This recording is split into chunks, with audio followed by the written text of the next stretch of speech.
We could do the. Let's see if we can have a conversation starting with every letter of the alphabet. Yeah. Warm our brains up. Mm-hmm. Do you want to try that? Yeah. Okay, cool. We should pick a theme to talk about. Oh, it's always boats with me. Were you thinking boats again? I'm thinking boats again.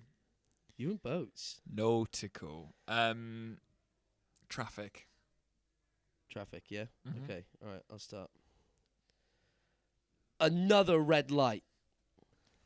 Barked Harry. Can you believe it? Don't tell me what I can believe or not, mate.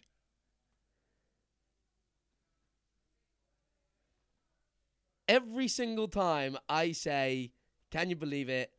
You always say, don't tell me what to believe. Fucking... I don't like you telling me what to do in terms of my beliefs. Gangster. I'm a gangster. I don't give a shit. Harry, give over. I will never. Jacob said.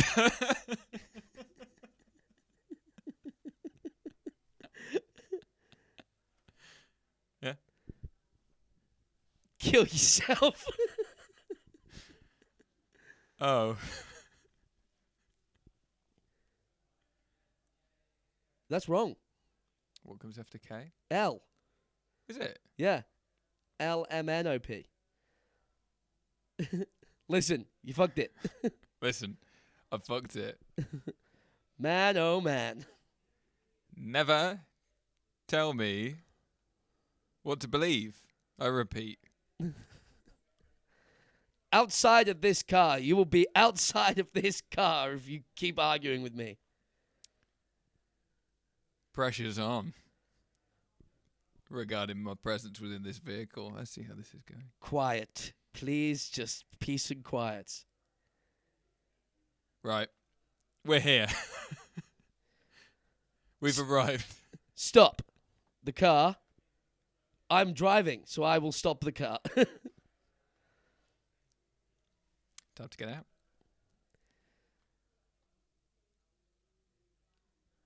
Umbrella, don't forget your umbrella. It's raining.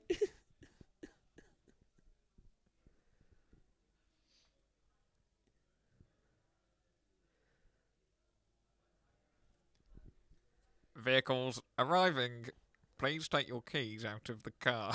Wow, we're greeted by a robot. Zizu is my name. Yeah. You know, it started strong with that. And ended even stronger. We haven't finished. Have we not? When does it end? Yes, Zizu. I'm glad to meet you as the robot. Oh, I forgot my alphabet. Yeah, Zizu. So many times. Zizu starts with an X. Zizu with an X, yeah. Zizu actually starts with a Z.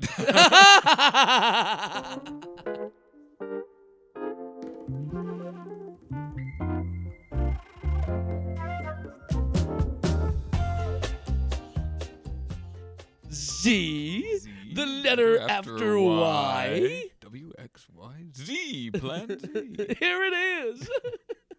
It's evil. It's diabolical.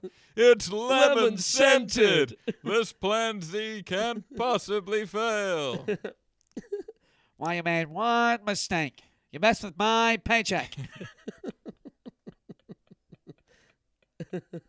Welcome to Backstage at the Gaffe. This is our Comedy Insider podcast hosted by people who work at the Gaffe Comedy Club in Bristol. He's Harry. I'm Harry, and that's Jacob. Jacob is wearing shorts.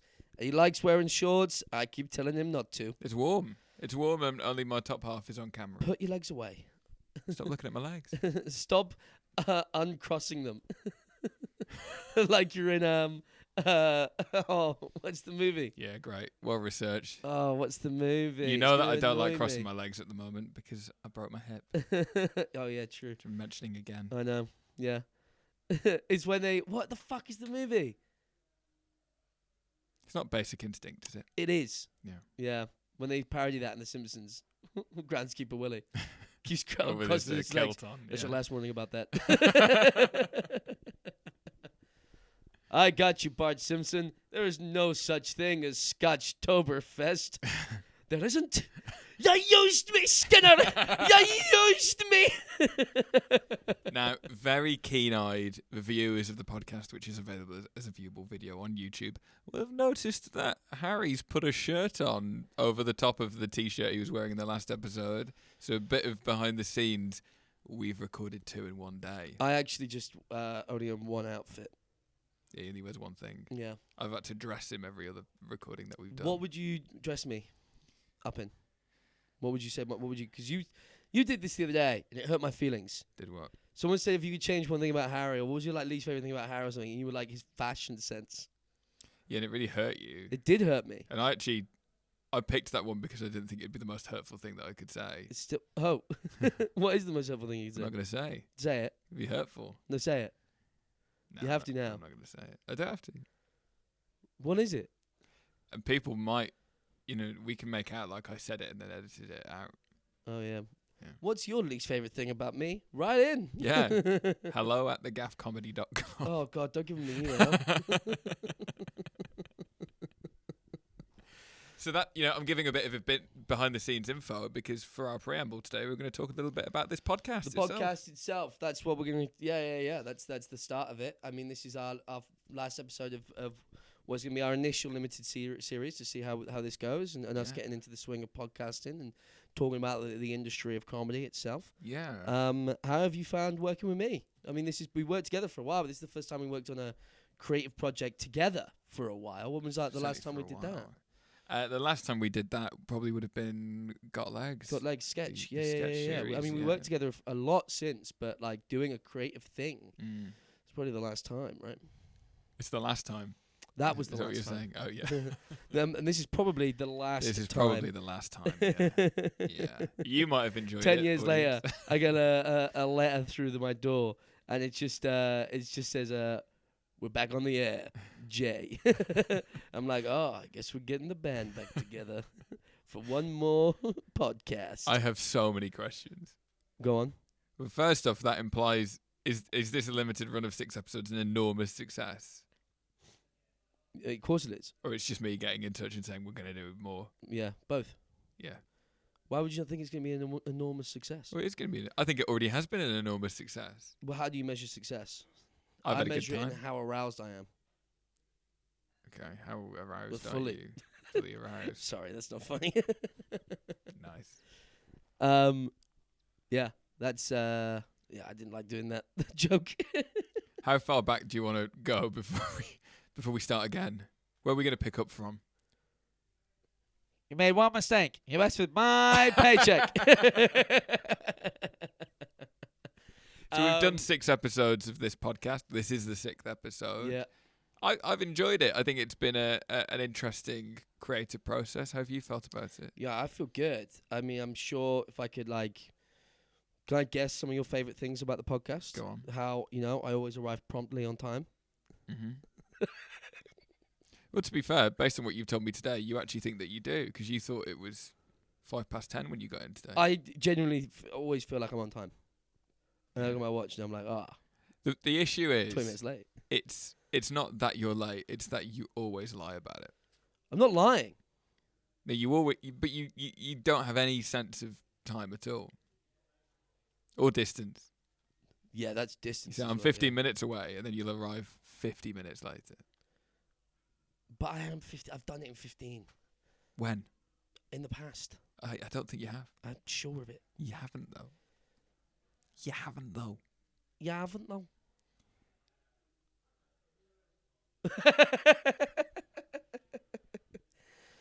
I think so. It's as well. It's helping my routine. Mm-hmm. This podcast because I'm naturally waking up early because we shoot in the mornings, Yeah. and I feel like as well. First time we shot this podcast, I was like, I don't want to phone. Stop talking to me, because I'm just like so slow. Mm. I feel like now, I'm getting more and more waking up ready to do bits. We're a bit more good to go, aren't we? And Ready it to is the riff. kind of thing that we have to do at the start of the day because it's quite intense.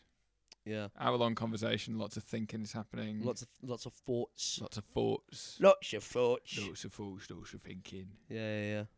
And by the end of it, we're tired out. I And know. this is our second recording of the day as well. Yeah.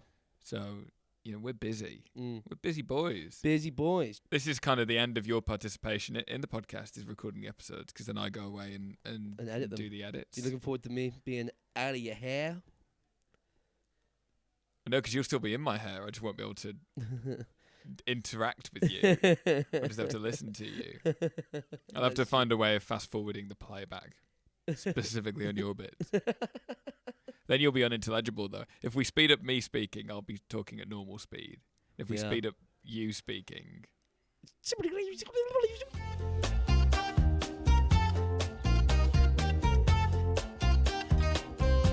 We come at this from a position of experience, but not vast experience. Speak for yourself. I'm vast.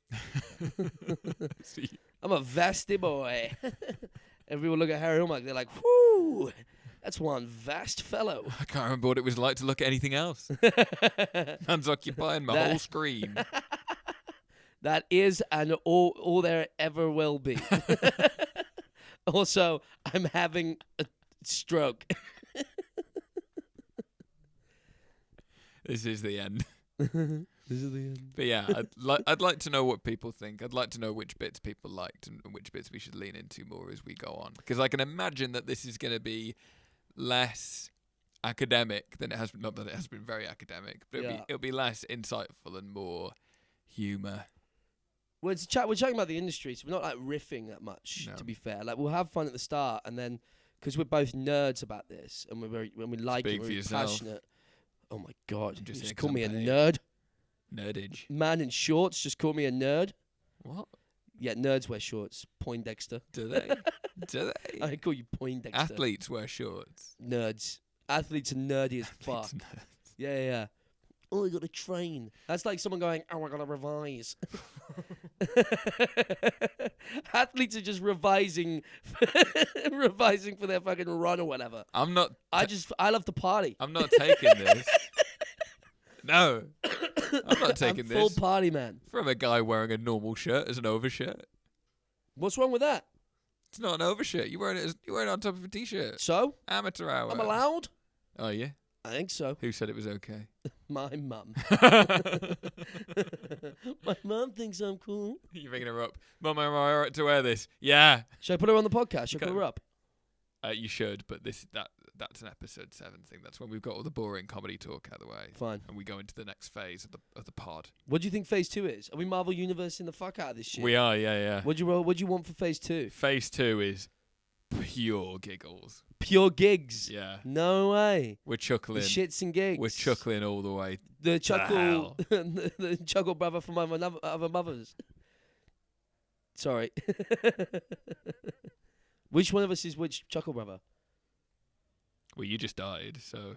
Oh, very good. Ooh. And you're the brother they've got that no one's heard of. I'm the one who's turning up in clubs at age 75. Yeah. Just passing around the line. To me, to you. Oh, my heart. Oh. What? I don't know. That's okay. People won't mind me. People won't mind. Presuming the Chuckle Brothers To are be doing we could cocaine. probably They were DM him. definitely cokeheads. Everyone at that time were a cokehead. In his mustache. Isn't Deck and Dom? Deck and Dom. Huh? Deck and Dom. Deck and Dom. Do you know what? And Ant and Dick. One of Dick and Dom, I think it's Dick, has a DIY Instagram. Really? Yeah, where he's rebuilding his house. Love that. Yeah. Oh, I love that. Yeah. Let's build something. Yeah. Well, yeah, what do you want phase 2 to be? Oh, yeah, gigs. We did that. What sort of... You smell garlic? No. I smell something tasty. Sorry. It's not good for... Well, because people can't smell. No. But listen. They can see, also on the YouTube, but they can't smell. This episode is going to go best whilst you're huffing some garlic.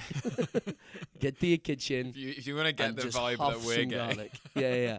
Just pure huff it. Sorry to the vampires listening. Yeah, inaccessible. What do you want that phase 2 of the podcast to be? I love talking comedy. I'm nerdy and passionate about it. I love the history about it. I love the contemporary about it. I like to chat to more people. I love to have more guests on and interview some more people. But I think you're right. I like to riff more. I like to muck around. I feel like the riffs we do when we're just working Yeah. I want to bring them into here. Yeah. Because they're goofy. Yeah. They are goofy. Some Goofy goofy as all heck, these guys. Yeah. But I think it's Hack because we're goofy still riffs. settling in. You know, we're only Still vibing it. like 6 hours into doing this. And Yeah. we plan on doing this for a long old time. Oh, yeah. 10,000 hours, baby. 10,000 And then we'll get good. We're going to master it, yeah. And then we'll release the Patreon. 20,000 hours more. Exclusive bonus content. Guys, we've launched the Patreon. I'm looking at the demographics. They're all bald. What could we do for bonus content that's like dumb? The two of us trying to build Lego. Okay. Or do a jigsaw together. Do a jigsaw. Yeah. But we're gonna have to commentate a lot because that's a very visual thing. Yeah. Well, maybe do it as a video. Yeah, nice. I think we should get blackout drunk, shoot this about the scene, and then release it without listening to it and see how many comics we're slagging off. See who comes out. And here's another thing about Jacob Burley. I'm Jacob. Shut up. And then we shave your head. I was thinking we could shave my head. An old man outside complimented my hair just now. Oh, yeah? Yeah. He's part of a band. What kind of hair did he have? None. Yeah, I figured. He's part of a band. Which band? I don't know. I can't remember. An old one. Kasabian. Apparently on Top of the Pops. Kasabian. No, it's not Kasabian. And it's not them. This is good bonus content. Harry Googles bands. Yeah. I got no idea. I missed it when he said it, and I didn't want to ask twice because then he was telling me about Top of the Pops. And it would be like, who? Oh, it was The Who. Ah, look at him go. Zing. Hey, everybody, it's Jacob Burley, and he's having fun. Let's ride this energy out. Yep. Welcome to Backstage at the Gaffe. We've already We've done done that. that. What are you doing? This is preamble. You're all over the shop today. I'm all over the shop. What's going on? Are you thinking about your hip? I'm thinking about my hip. Yeah. Do you think you would have broken your hip if we weren't doing this podcast? It was already broken when we started doing the podcast. Well. Yeah. So no. I think that doing this podcast has prolonged the injury. Yeah. Yeah. What do you want to... Do you think we would introduce more... Because we're talking a lot about comedy. Because we like it. Yeah. What's something that we haven't talked about that you love about comedy? Ooh. That's a really interesting question. I think at the workshopping bits, the writer's room. Oh, yeah. Be That's a fun thing good to talk one. about. Yeah. What I about love you? that. Huh? What about you? I like to do slapstick. Yeah. Because I fucking love Oh, it. right. So kind of slapstick just in wider comedy things that Just chat about, yeah. I That's mean, that's interesting. like, some of the birth of, not the birth of comedy. Well, I could go off. Yeah. I could be like, we'll talk about some Shakespeare comedy, some Molière, some Commedia dell'arte, Chinese bloody hell. pantomime, like Listen to him go. dive into the history of comedy. You're going to have to listen to a masterclass in me trying to reel a guy in. The Bronco be booking. Everyone's like, I can't believe Harry actually looks like he's done the reading. And I'm like, nah, don't worry. I didn't do any reading. Some guy once told me under a bridge, and I Yeah. believed him. Told you about Chinese pantomime. Yeah. No, it's like, say what? And Harry, what is Chinese pantomime? It's pantomime in China. It's as simple as that. With question to ask, if anything.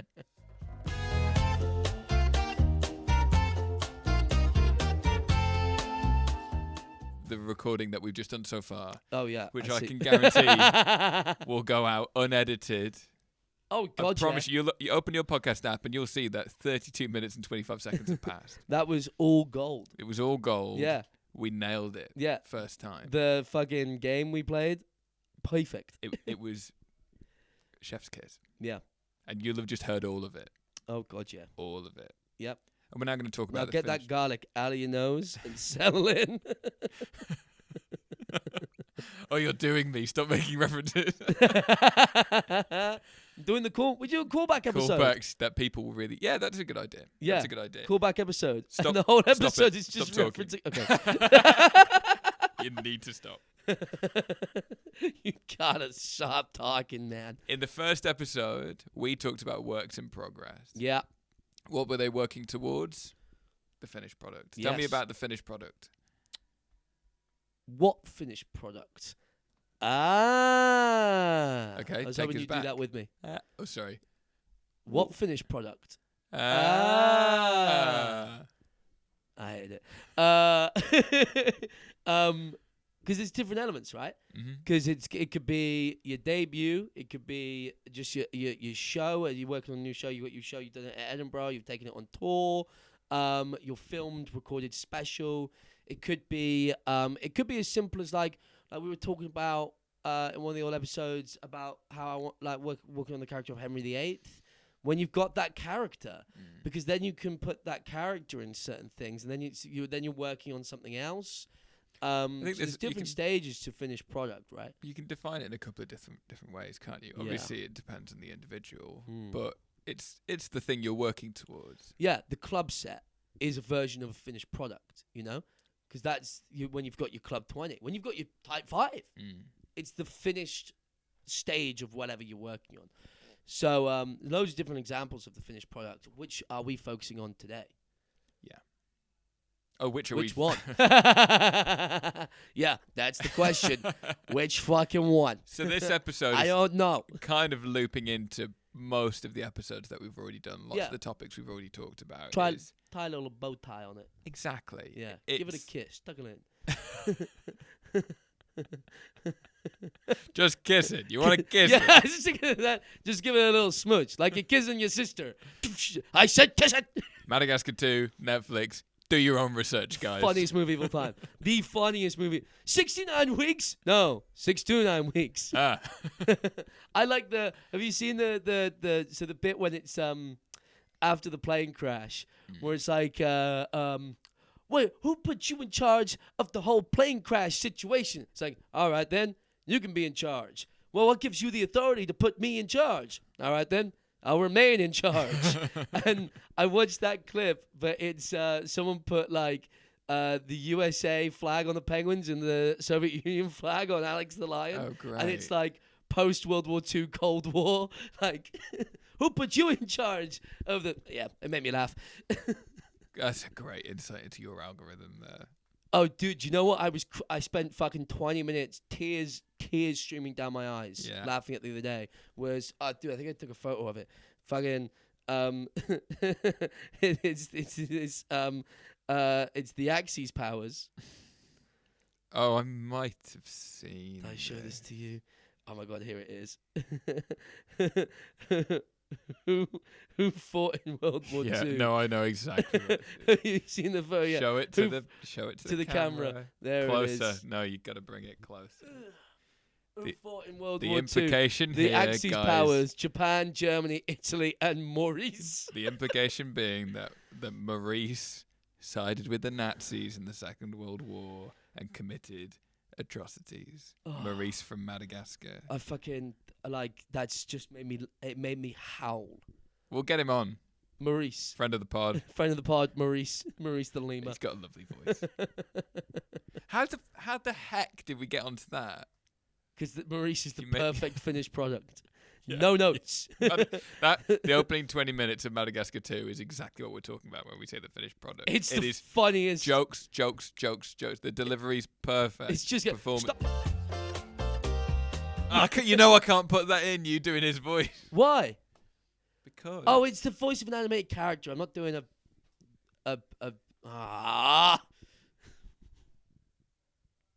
Dang. I could bleep it though, and that'd be pretty funny. What other accents do you want to hear me do?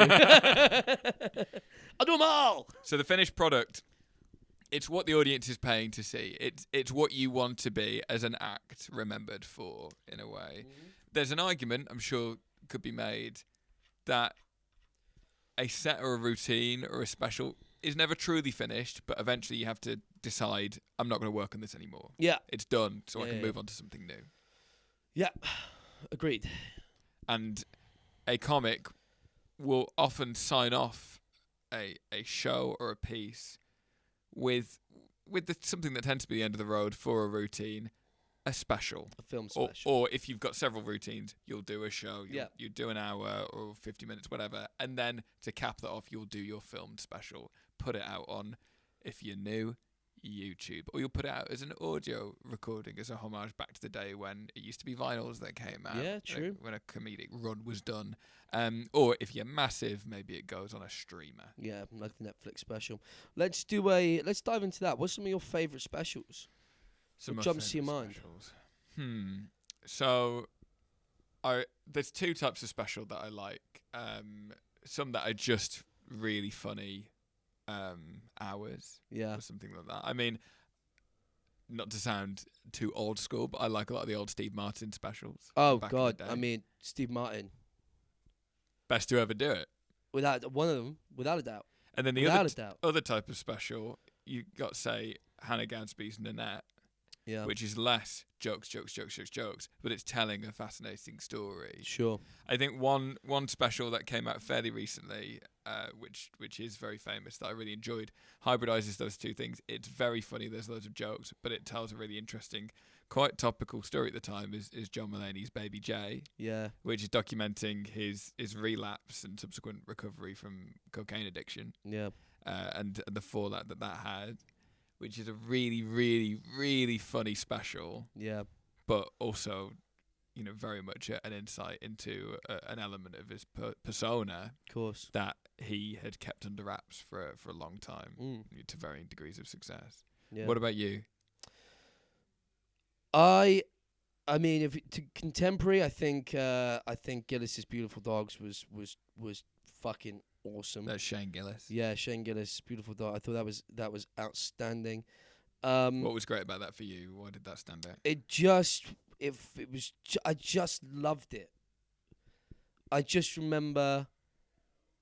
I remember it. All right, I'd say this is why I know I loved it. Is I remember it held my attention. And I don't mean that in any disrespect to anything else, but from working, I don't know if you find this, from working in comedy, like living, breathing, doing comedy, if I'm sticking a special on, most of the time that's when, like, I'll try and watch someone's special because it's come out, so I'll stick it on, but I'll be like, it's in the office or it's at home when I'm doing work. I remember watching his and being like, I got hooked. When you see the amount of comedy that we do, it's a hard sell to watch more comedy in your free time. Yes, exactly. Yeah. And I remember that held me. Which one was Tim Heidecker's one where he come out and was sort of playing that character where he's a bad comic. Yeah, and he couldn't get the mic in 10 minutes of fucking with the mic. That was something I remember laughing. That's very comedian's favourite. Yeah, dude, that was a good Tim Heidecke. I loved that. That was hilarious. Because it's playing with the form so much. Oh God, totally. Yeah, that was really funny. And then it comes to like, the special that I think one of the specials that moved me a lot was Norm's one, the one where he does it over Zoom. Yeah, wow. That was that's because you're Norm watching Macdonald, it, if you're not Norm familiar. Macdonald, yeah. You're watching it, and if you're watching that, you know the story. You know that he passed away in the next few days, sort of after that. And he filmed it just before he went into surgery. Just on his computer to send over, I think, to get like notes from his friends and stuff like that. And it's weird sort of watching him deliver this comedy special with no audience, but still kind of playing with the environment he's given, and then the interviews with everyone afterwards as well. I remember, I'm genuinely getting a bit choked up now. Oh, right. I remember that hit me. Proper peek behind the wizard's curtain. Yeah, I was. He was impenetrable. Norm in my mind is the number one. I think he's the best. And I remember that was just awesome to watch that. I thought that was I'm really glad it was released. I thought it was really, really funny, really emotional, really raw. The best specials sit up there with some of your favourite films, don't they? Oh, God, they have that same energy. Oh, yeah. Whilst some of the best hours, I would say the best hours that I've seen have almost all been live, because we've talked about this before. Live is better. Yeah, live is better. Live is way better. There are great specials out there, which are up there with me sitting in the cinema watching some of my favourite films. And I don't think it's done enough. It's barely done. Getting a cinema release of a special. Yeah. One of the best, and it's technically a special, but it's not comedy. One of my favourite cinema experiences I've ever had is the Talking Heads Stop Making Sense 4K re-release that did a cinema tour. One of the greatest concert films and live shows ever. Yeah. And seeing that in the cinema is unbelievable. It makes me think to actually be there at the show must have been incredible.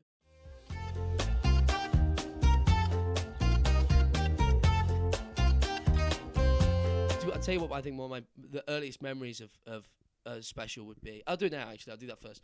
My earliest memory of watching a special and thinking, this is beyond incredible, was Chris Rock's Kill the Messenger. Yeah.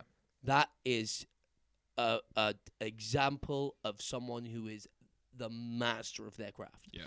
That is not only, I think it's a really funny special. I remember watching it when I would have been about 11, 12, I think, maybe 13, like sort of like getting into comedy.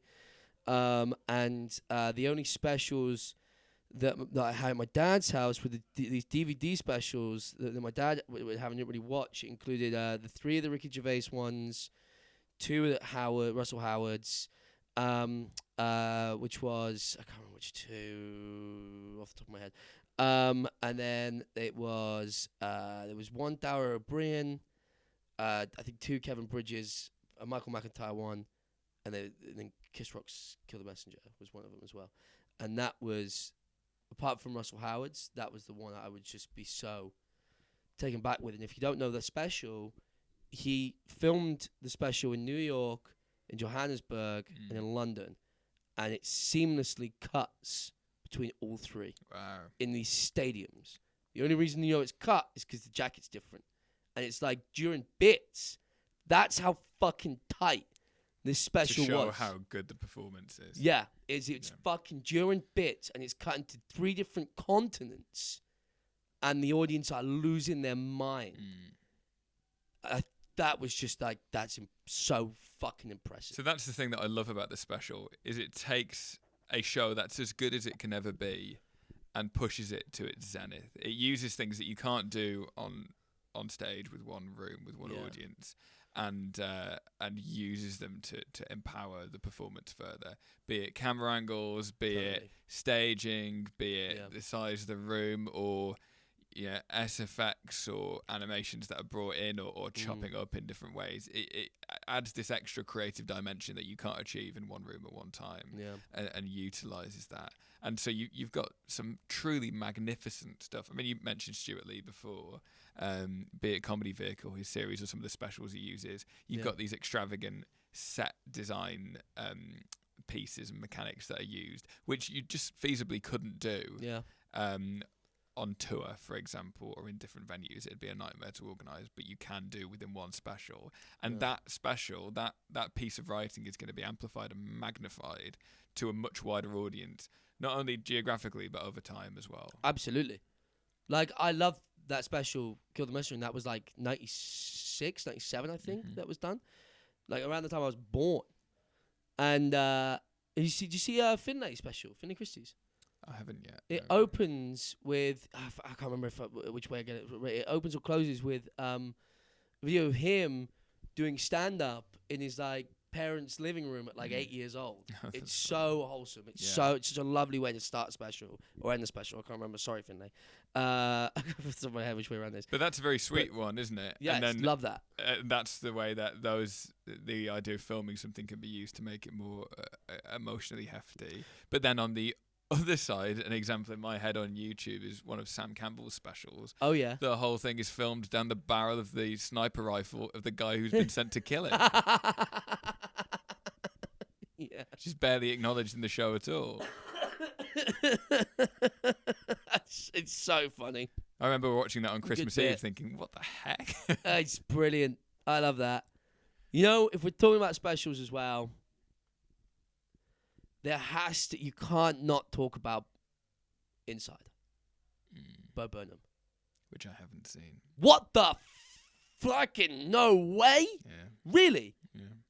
That's insane, dude. How did you not see that? I must have watched that 5 times when it come out. Because I've already mentioned John Mulaney on this podcast, and you have to pick a side, don't you?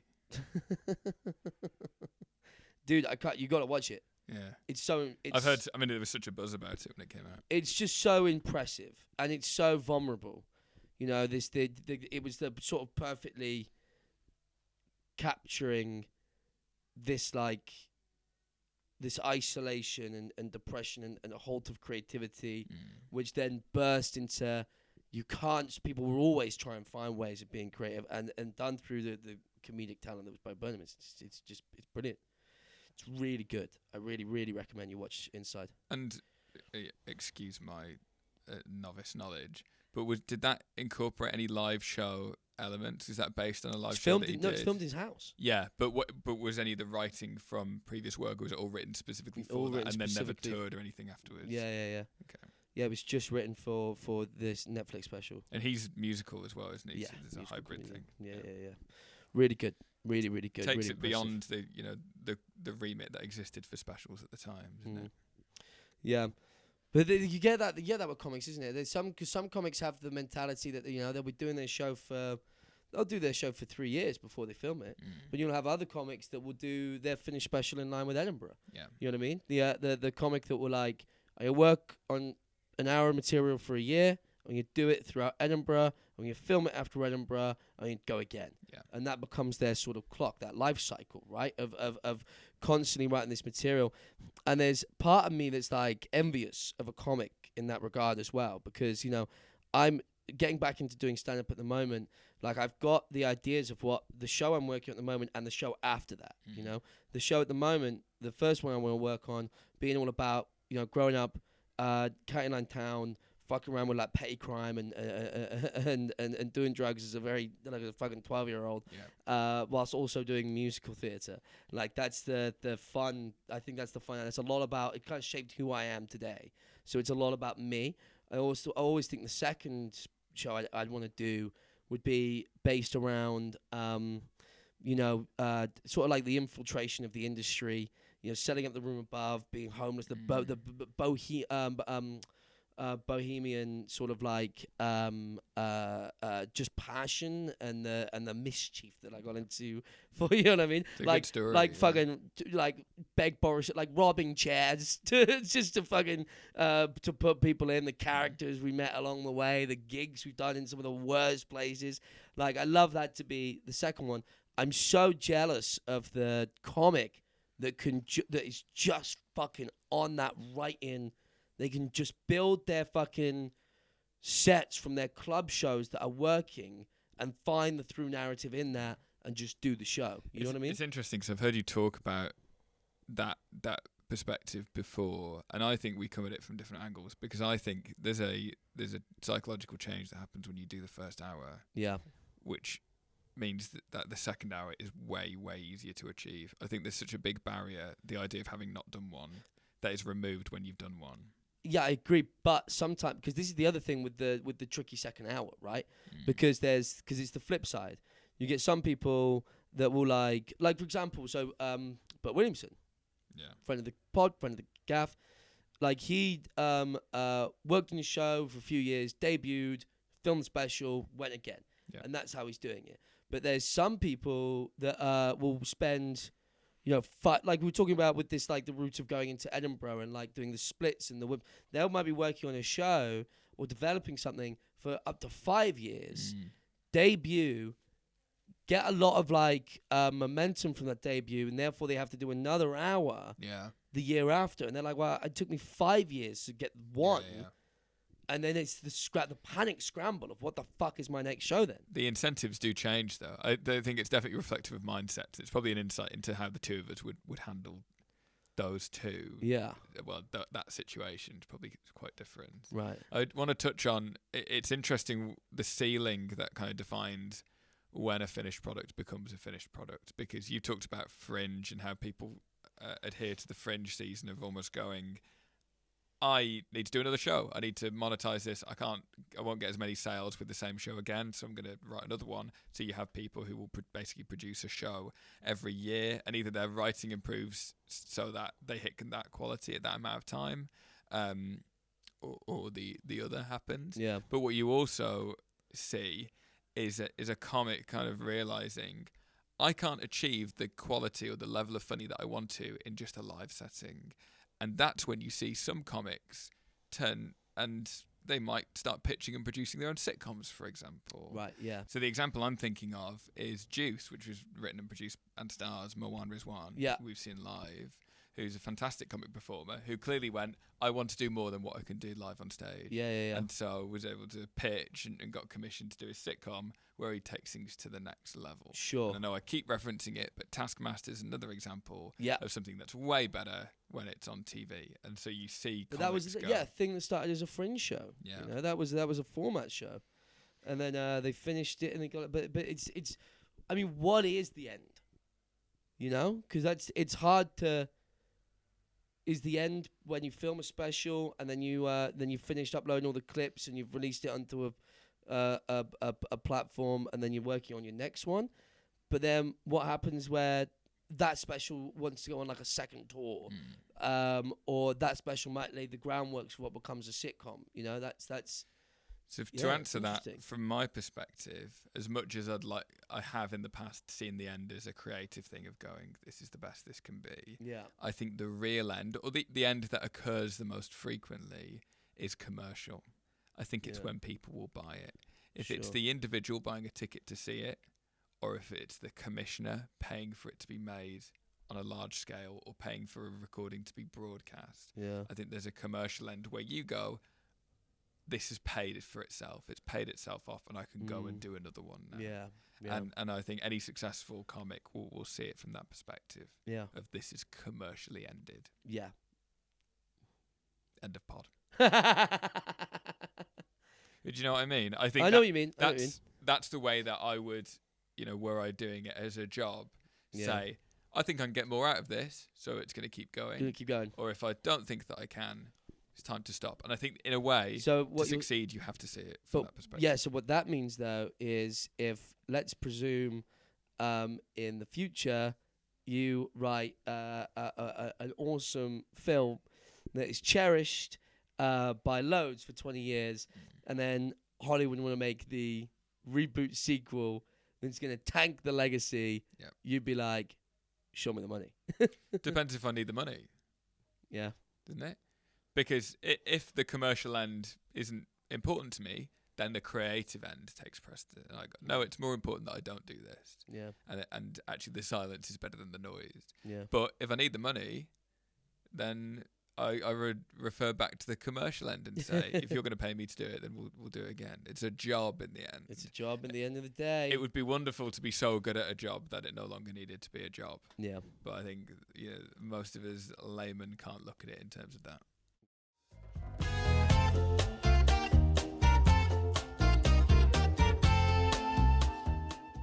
You can keep tweaking and you can see things as the creator in a level of detail that the audience will never see and will never understand for that specific project. Yeah.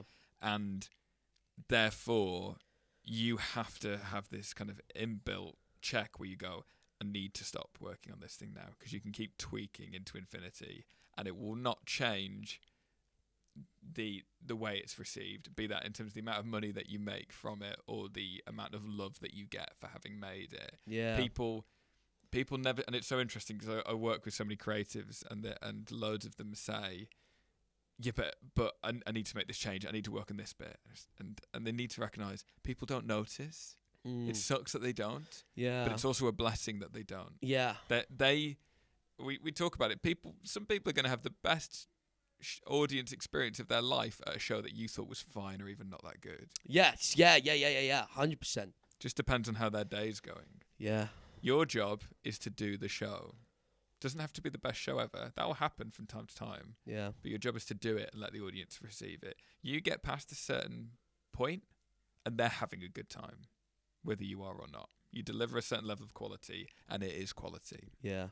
And I think with finished products, it is the duty of a creator to achieve a finished product one day. Yeah. You need to do something and put it out there so people can receive it. Because as soon as it's out there, as soon as you've released it, it doesn't belong to you anymore.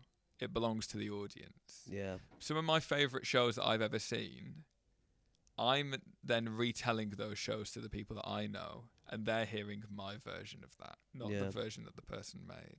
And I do think it's the duty of any creative and any comic to get to that point where they can do a thing that can be received by someone else and reinterpreted in a way that they could never have imagined. Sometimes it's really nice to hear that fed back.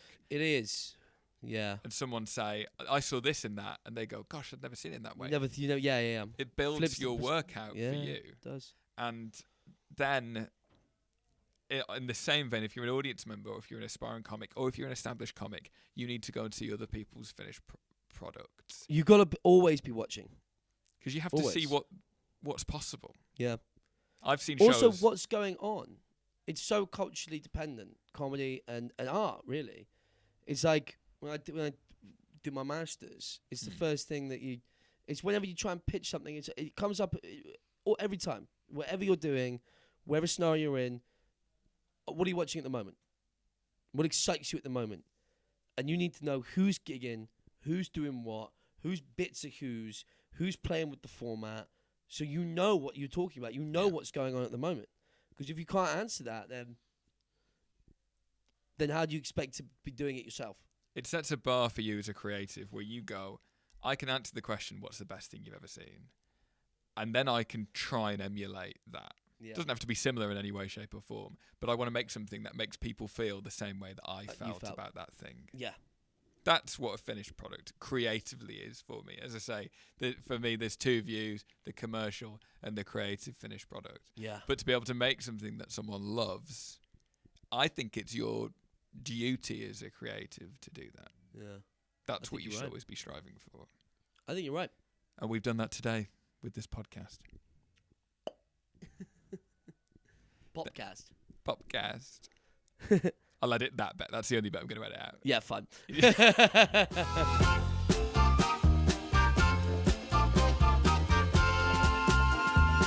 Thanks so much for listening, guys. Not just to this episode, but for all 6 episodes of Backstage at the Gaffe. Yeah, and we'll hopefully, if this goes well, get in touch. Let us know what you want to talk about, and we'll keep going. There's all sorts that we want to do with this. We are going to continue. That's the reveal. We're going to keep making these. Yeah. We're going to release this run. We're going to see how it's responded to. We want to hear your suggestions. We want to hear your questions. We want to do behind the scenes episodes where we answer your questions and give some insights into the industry, into what we're doing here. Maybe answer random questions like, what's our favourite type of dog? What is your favourite type of dog?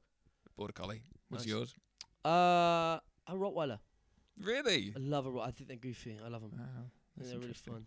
So if you want to send a Rottweiler in, don't, because that's animal trafficking. We wouldn't be able to look after it. But yeah, subscribe to the YouTube channel. Follow us on all of our social media. Get in touch. Come to The Gaffe. Come check it out. Go watch some live comedy wherever you are. Keep supporting live comedy. Follow the comics you like. Watch their specials. Just always be doing comedy. That's it. Yeah, make people laugh. Yeah, do it yourselves. Or help Cowards. people laugh. Eat it. Suck on that, nerds. Yeah, don't. Thanks. Please keep coming back. Bye. Bye.